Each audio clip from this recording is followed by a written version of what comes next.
Olá, eu sou Felipe Ruff e nessa série de vídeos vou mostrar para vocês um pouco sobre as experiências agroecológicas aqui na nossa propriedade, em Paraíso do Sul, onde eu e minha família produzimos hortaliças em geral, também alguns grãos e frutas. Então vou mostrar um pouco para vocês das práticas que a gente utiliza aqui, principalmente para as hortaliças. Então, gente, principalmente quando se fala em hortaliça ou até produção orgânica ou agroecológica, sempre pensa nas plantas espontâneas, né? Nos brejos que vem junto das hortaliças. Aqui a gente costumava capinar tudo, né? Entre as plantas. Mas se reparava que o solo ficava compactado, né? Aqui, como é uma região muito úmida, vocês podem ver aqui onde eu estou pisando no caminho, que choveu bastante e fica água empoçada há um tempão, né? Um solo bem compactado pela ação da chuva muito forte. E aí, ao longo da minha faculdade de agronomia, a gente vai descobrindo outras técnicas, né? Começou, né, a colocar a palhada de arroz irrigado e ver que tem um bom controle nas espontâneas, né? Aqui nessa área aqui foi plantada longe assim, e eu plantei feijão aqui no meio também. Então depois de retirar as hortaliças vai ter o feijão. Aqui nós temos também o cameron, capim-elefante roxo, que a gente pica ele, seca e usa também para cobrir o solo, né? Aqui nos canteiros. É importante a palhada também para adubação do solo, né? Depois que ela apodrece. Controle da compactação através da chuva, a mantença dos adubos orgânicos colocados no começo do cultivo. Todo um sistema de conservação do solo, né? Então, pessoal, falando um pouco das características aqui, o solo é um planossolo. É preciso fazer camalhões, ou chamados também de vergas, feitos tratorizados, para que possamos cultivar as culturas aqui sem problemas de quando chove muito, as plantas terem aí problemas de se desenvolver.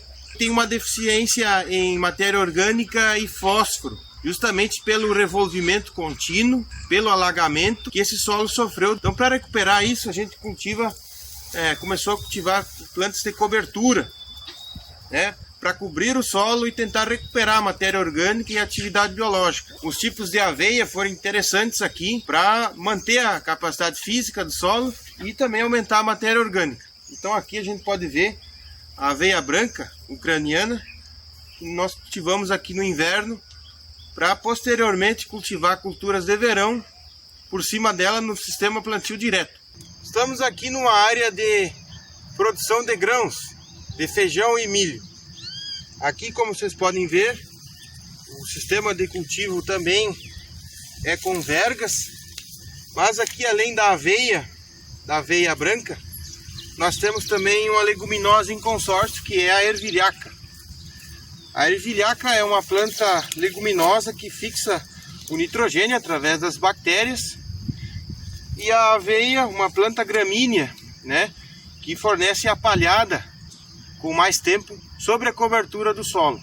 Então, quanto mais diversidade de plantas nós temos em um sistema de cultivo ou de plantas de cobertura, melhor para a diversidade de atividade biológica do solo que elas vão gerar.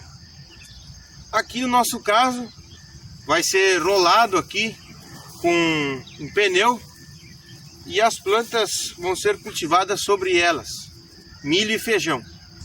Uma das dificuldades das plantas de cobertura é encontrar semente no mercado.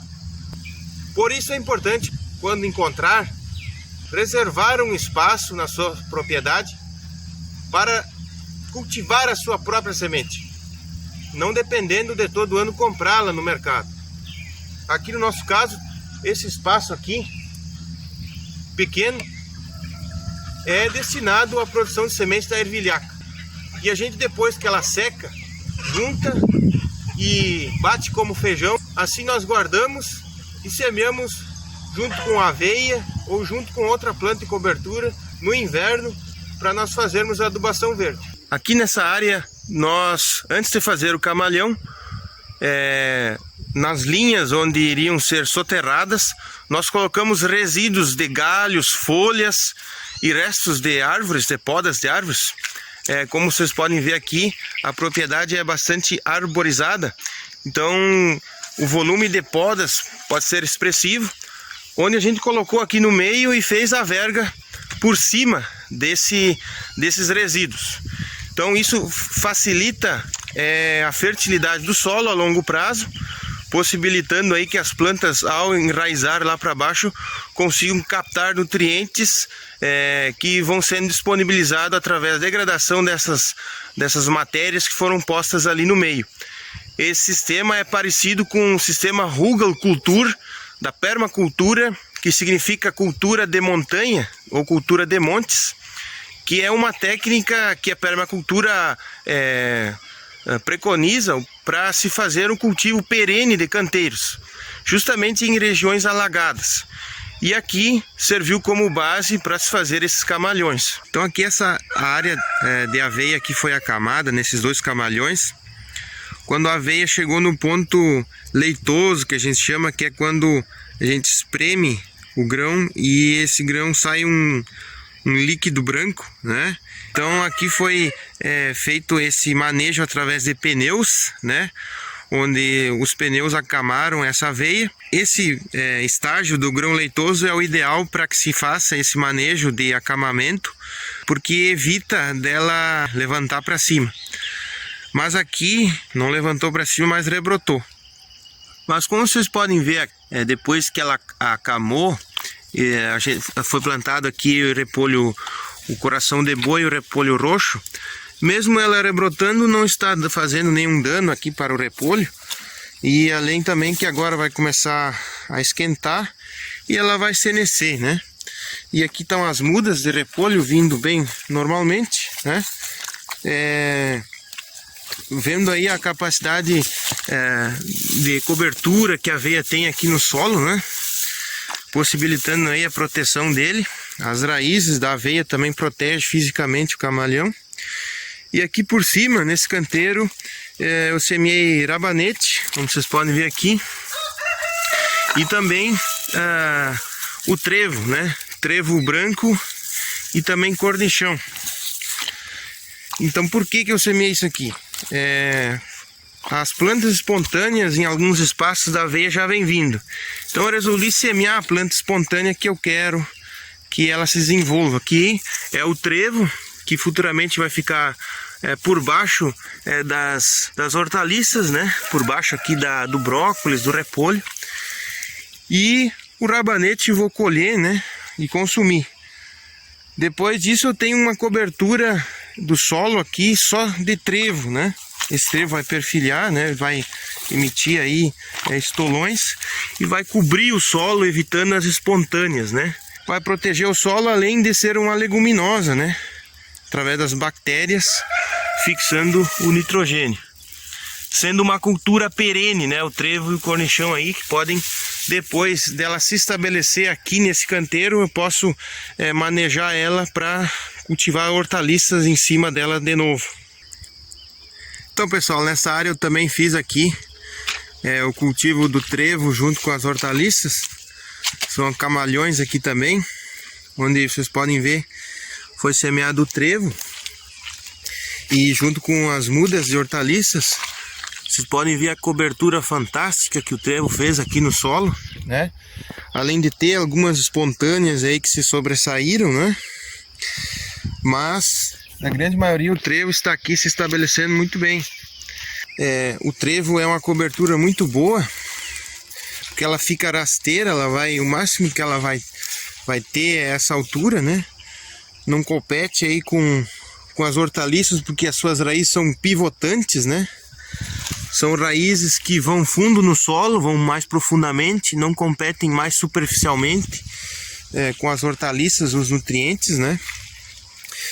Então aqui a ideia é que ele se perenize, ou seja, dá para se arrancar aí as espontâneas aí localmente, deixar que ele se perenize e depois, para plantar novas hortaliças, se roça, se maneja esse material por cima do camalhão, por cima do canteiro, formando assim uma palhada, né? E ele rebrota novamente, cobrindo o solo permanentemente. Ou seja, a ideia aqui é o plantio direto das hortaliças sobre plantas de cobertura ainda vivas, né? Que olha só, faz uma camada muito boa de cobertura vegetal, né? Onde nós temos aí um aporte de nitrogênio, um elemento aí essencial para as hortaliças, o nitrogênio, né? Que a leguminosa pode nos dar aí através das bactérias. Bueno, pessoal, nessa área aqui, nesse canteiro aqui, vocês podem ver diversas plantas, né? Todas misturadas. Parece que não tem nem hortaliça aqui no meio, não é? Mas aqui eu utilizei uma outra planta de cobertura viva, que é uma planta conhecida até na jardinagem, que é aqui o amendoim forageiro. O amendoim forageiro é uma planta leguminosa, assim como o trevo, e ele foi utilizado aqui como cobertura viva. Então vocês podem ver aqui ele também tem a capacidade de se multiplicar através de estolão, né? E cobrindo o solo, vejam bem, ele pode se desenvolver aí também como uma planta de cobertura. Vocês podem ver que por cima dele aí nós temos repolho. Temos aqui cenoura, que eu semei por semente. Os repolhos foram mudas. Aqui também tem algumas flores aqui que faz aí a diversidade também. É o que nós chamamos aqui de orelha de coelho, né? Que é o almeirão. Algumas mudas recém-plantadas aqui de couve-folha, né? Que estão aqui, ó. Foram plantadas aí sobre a cobertura viva do amendoim forageiro. Então eu só fiz aqui abri um espaço entre eles e plantei, né? Aqui ainda tem uma manga de gotejamento, que às vezes é necessário. E esse canteiro aqui, minha gente, tem 2 anos que eu não mexo nele aqui. Não virei ele com pá, não fiz nada. Nem capinei essas plantas. A única coisa que eu fiz aqui depois que o amendoim forageiro se estabeleceu, cobriu o solo, é arrancar eventualmente alguma espontânea que vem aqui, ó, como essa Maria Pretinha, né? Deixando aí coberto o solo. E vocês podem ver aí que o solo está sadio, se recuperando, né? Então, pessoal, uma das grandes vantagens que se tem a cobertura viva com o amendoim forageiro, que ele é uma leguminosa, então como o trevo fixa o nitrogênio através das bactérias, então ele, após a senescência das folhas, acaba aí por fornecer esse nitrogênio às hortaliças. Outra grande vantagem é a sua raiz pivotante, né? Acaba se associando a alguns fungos micorrízicos, e esses fungos solubilizam o fósforo que a planta não consegue absorver, fornecendo aí para o amendoim, e ele disponibiliza também esse fósforo depois da sua senescência para as hortaliças. Ou seja, além do nitrogênio, ele pode garantir o fósforo das nossas hortaliças. Além de tudo isso, cobre o solo, né, fornecendo aí uma cobertura viva, perene, o que facilita aí a mantença desses adubos no canteiro, sem a necessidade de capina e nem o revolvimento do solo, se associando a tanta vida como as bactérias e os fungos, fornecendo uma qualidade microbiológica muito grande no solo, e isso facilita aí a grande sanidade das plantas que estão aí, né, com qualidade microbiológica. Saúde do solo, a diminuição dos custos e do tempo da mão de obra, grandes vantagens do cultivo do amendoim forageiro, que é uma planta nativa do Brasil, adaptada, né, que aqui no Rio Grande do Sul, quando se tem geada, as folhas podem até cair, né, mas ela rebrota no verão, como tem rebrotado aqui, como o fornecimento de todos esses nutrientes que ela conseguiu captar com os micro-organismos e através da fotossíntese para o solo, disponibilizando para as hortaliças. Então é isso, pessoal. Espero que tenham gostado das experiências aqui da nossa propriedade sobre plantio direto de hortaliças e a técnica de plantio direto sobre plantas de cobertura perenes vivas. Muito obrigado.